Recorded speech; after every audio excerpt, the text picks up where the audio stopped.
Welcome to Jewish Boy Calls His Mother. I am your host, Sadia. This is my mother, Ema. Hey, Ema. How's it going? Hey, brother, shit my thing.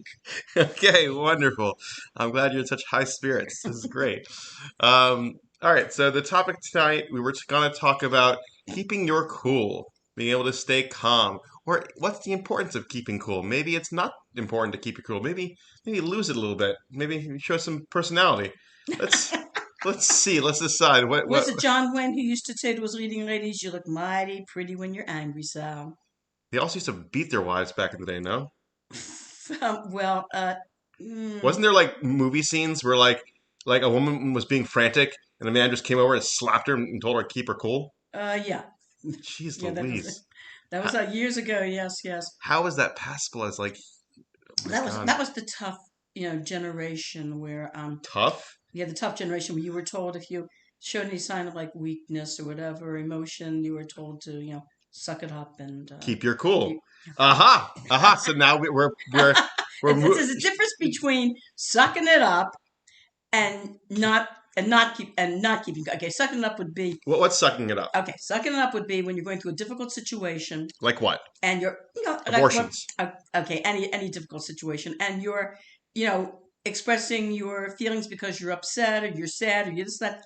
And my parents' generation, when we were kids, if we weren't allowed to cry, you cried. It was you're crying for nothing. I'll give you something to cry about. And you know it's not good if something is really upsetting you to like just suck it in like that. It's okay to express it though in how can I say it in constructive terms without you know insulting people whatever. But we're going back the idea of keeping your cool is basically if you're in a situation where deep down inside you feel like you just want to slug this person or you just want to scream or something like that you can do something violent to this individual who's upsetting you or offending you but first of all you can't do that. Because we're humans with adult It's stuff. going to not only that it's going to probably get you into a lot of trouble if you do, and so you have to really work on your self-control, taking a deep breath and like I said, just keeping your cool about the situation. I told you But that when, I think how I, do I'm going to give you an example. I had a situation where I don't know if I mentioned this before in one of our podcasts, where I was at WIC and I had Yosef was with me. He was about 2 years old. I went to WIC to pick up my coupons, mm-hmm. and this woman who was a Christian evangelist offered me one of her pamphlets. I said no, thank you. I'm Jewish. And she says, well, we have many Jews that have joined that group. And I said, yeah, and I said to her, well, those Jews, I've spoken to people, Jews who have joined your group, and it turns out that they are very, very uneducated about their own religion.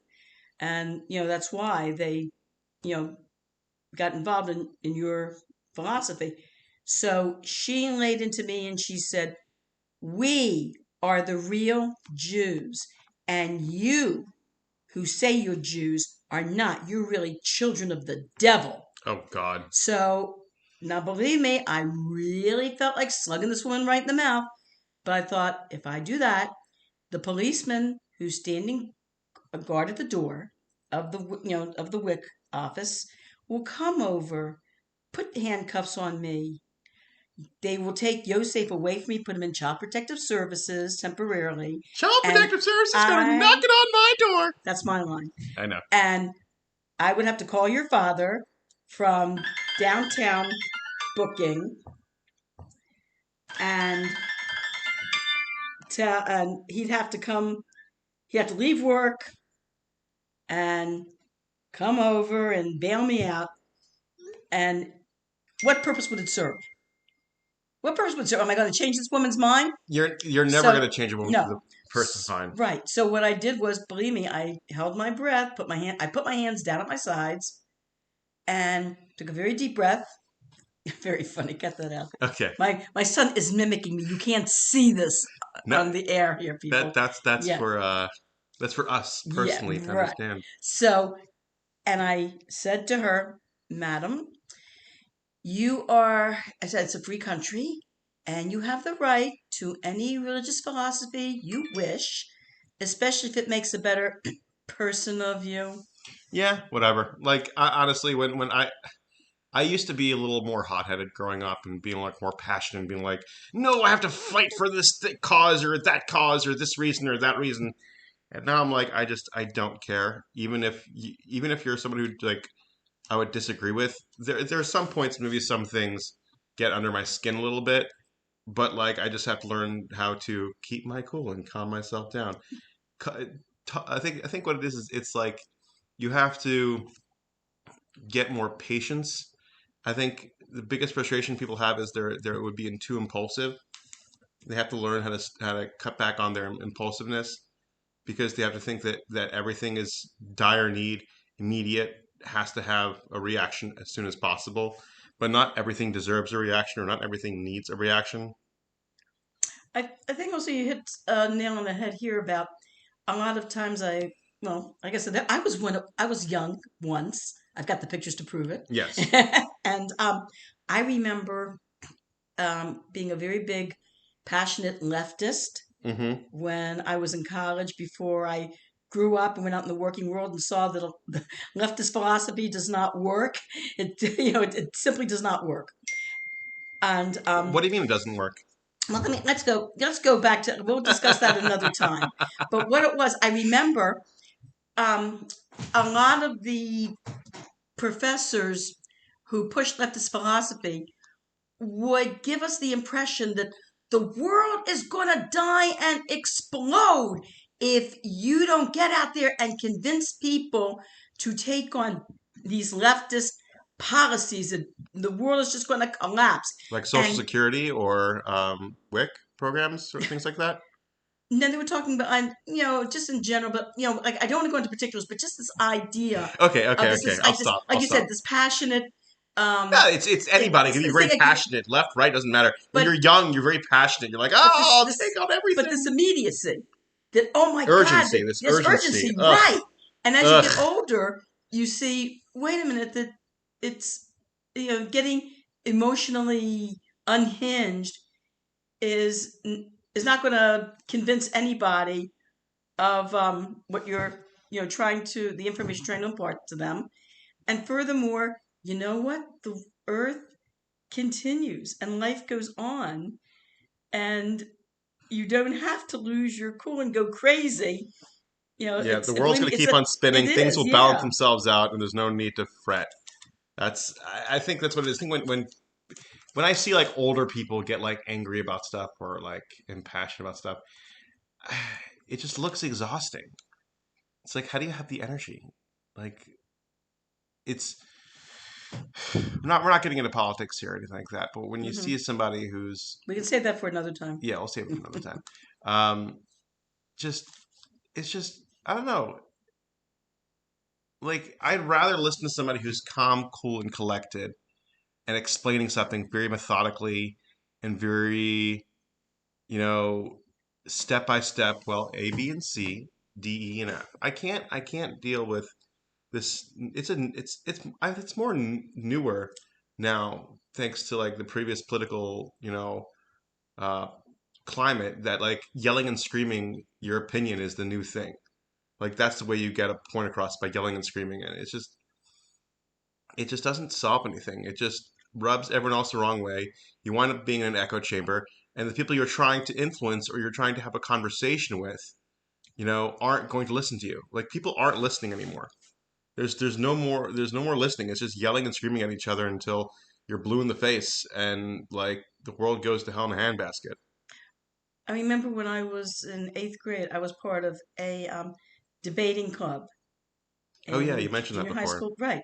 And one of the kids, in one of the debates, one of the kids in one of the teams started screaming and shouting, and the teacher that was in charge of the group stopped him right away, and he said to him, "20 years ago, the earth listened to a shouter. We will never listen to a shouter again."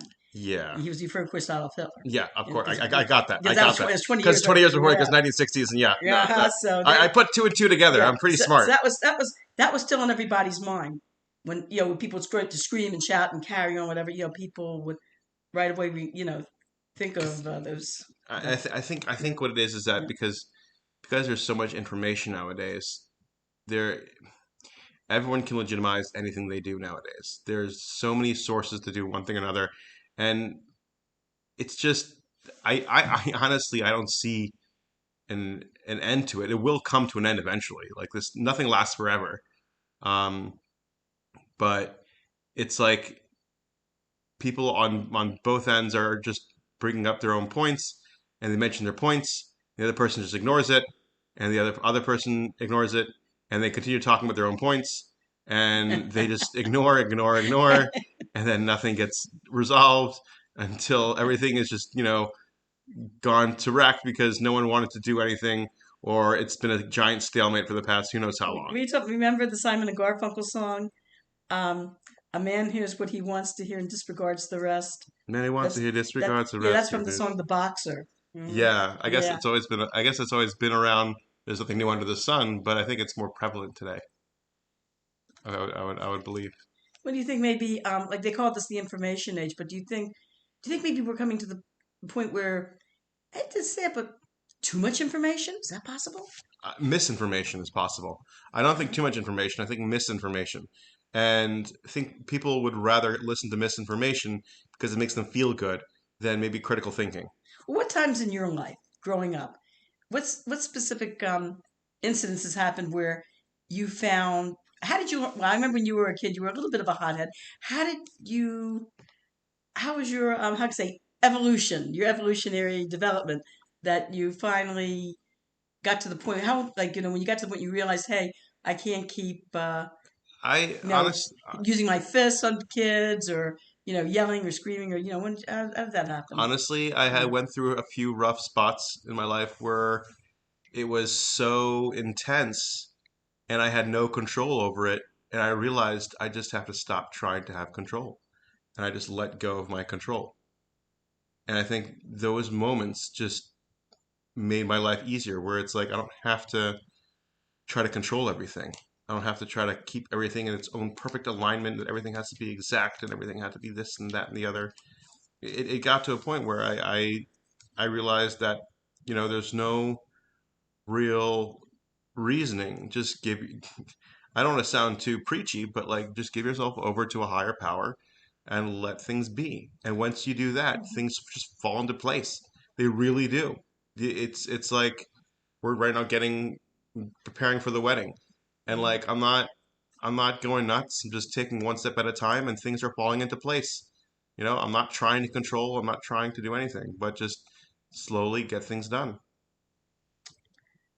So I remember one time though in school. I mean, you learning to control your anger was Yeah. anger management Yeah. was a challenge for you, which it is with for a lot of little boys, a lot of young boys. We're Yeah. rambunctious little boys. But little boys in general tend to be like more aggressive. Well, actually, little girls can also have their problems, but Oh it's yes. more of a masculine thing. But I remember one time you were playing some sort of like a game with a Game Boy, Oh my God, and I'd rage some quit. bratty kid from Minnesota would grabbed it out of your hand or something, and of course you reacted the way any normal kid would. You started yelling, and I think you started to beat him up and everything. So Rabbi such and such Yeah. called me, and he told me that because you got into this big fight, you had to be punished for getting into this big fight. He goes, I said, well, what about the other kid? He says, don't worry. He says the other kid's being punished too. He's from Minnesota. And it was January at the time. He says, we're sending him back to Minnesota for a couple of weeks. So I said to him, sending any kid to Minnesota in the middle of January is punishment enough. I think I kind of remember that. I kind of remember that. I just don't know who that person was. But yeah, no, it's being a kid and being picked on. It's weird. In school. It's always this weird balance where it's like you get a lot. And this happens everywhere. It's not Mm-hmm. just Jewish schools or Yeah. whatnot. It's public schools. It's all the time because you basically you have these little kids who get picked on and they're told not to hit back, and if they do hit back, they get into trouble. And it's like you're basically bringing up people that are just putting a rock in a hard place constantly, Yes, and that absolutely. that is a Mm-hmm. real problem because you're not letting them see justice. And I Right. think that kind of bleeds into what we talked about previously of how you just want to see some justice to be served because you Mm-hmm. never got it when you were younger. Could be. Could very well be. Well, in my day, most kids went to the neighborhood school and walked. So what in those days they since it was like post World War II, especially among boys, teachers in a way did not want to squelch aggressive behavior because they felt it was, especially for boys, they defend the society. These are, this is how they grew up They're to be men, men right? doing manly So things. what they used to tell us was they would break up a fight. If the fight broke out, they would break up a fight. And the way they would handle it, they would say, listen, do us a favor. Don't get into these fights in school because then we have to punish you guys. Wait for this person, wait for this kid after school, go off school grounds, wait for them after school, and then you beat them up once you get after school grounds. I tried that when I was younger. I told this kid, meet me after school. Mm-hmm. Didn't show up. Wussed out. But that's the problem. So many schools today, most kids don't walk to school. Most kids don't go to a neighborhood school. Most kids go to, are either, go on buses or carpools, whatever. So what opportunity do you have to wait for this kid after school and beat him up? Well, it's not about beating him up. We condone violence. We don't promote violence. This is not a violent show. That's not what we're trying to do. We're talking about, little kids and how do they handle. Wait, no, that's not what we're We were talking. We're talking talking about about. holding your Wait, no, we cool. were talking about keeping your cool, not about beating Yes. people up. We went off track. We went the opposite way. We went the opposite direction. This is not what we're trying to do. Keeping your cool. Yeah. Well, Keeping your cool. when I was a kid, I couldn't keep my cool. Oh But wow. maybe, I mean, how can we expect children to keep their cool? How do you expect children Children to to keep their keep their cool. cool? Really? I mean, Feed adults it should into keep them. adults. I mean, adults need to keep their cool. Let's face it. You can't go beating up. You can't go. If any adult that goes beating up people is going to wind up in jail. No, you're Batman. What are you talking about? You're a vigilante, which is illegal in most states, I think. Mm-hmm. Um, no, I think it's a natural animalistic instinct. You have to curb the animalistic instinct. It comes with time. It comes with patience. It comes with basic, raising a child appropriately.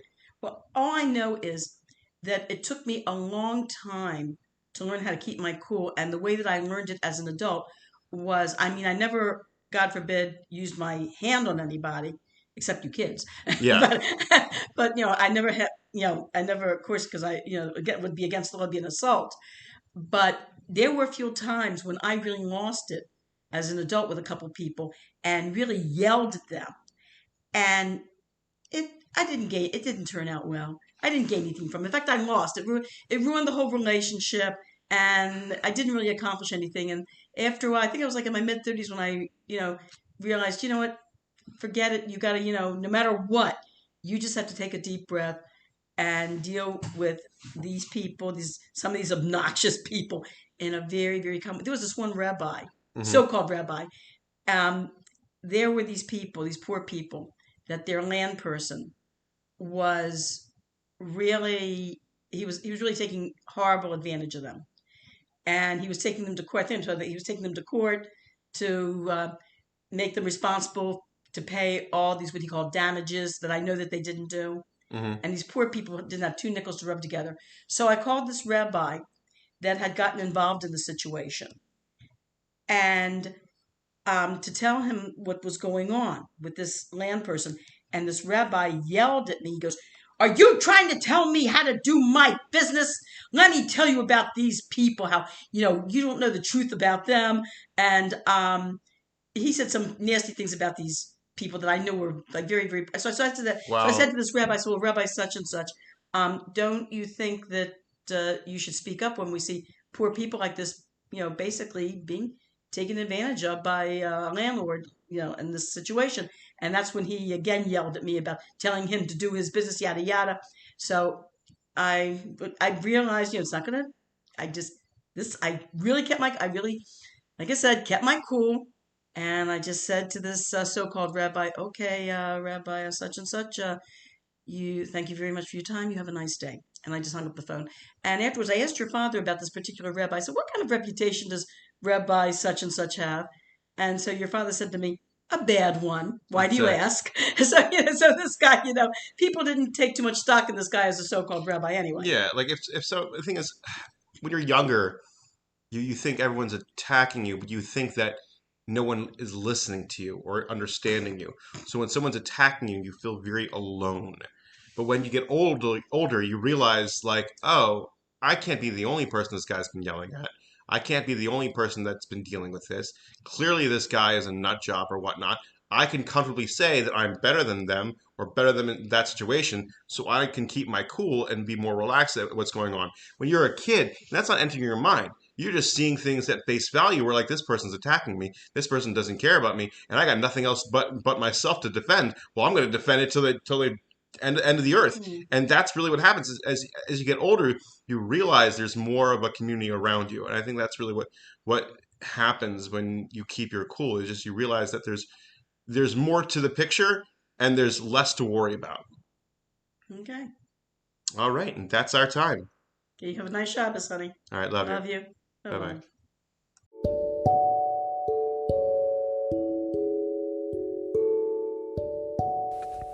Thank you for listening to Jewish Boy Calls His Mother. Please like and share and find us on Facebook at Jewish Boy Calls His Mother Podcast. We are looking forward to hearing from you.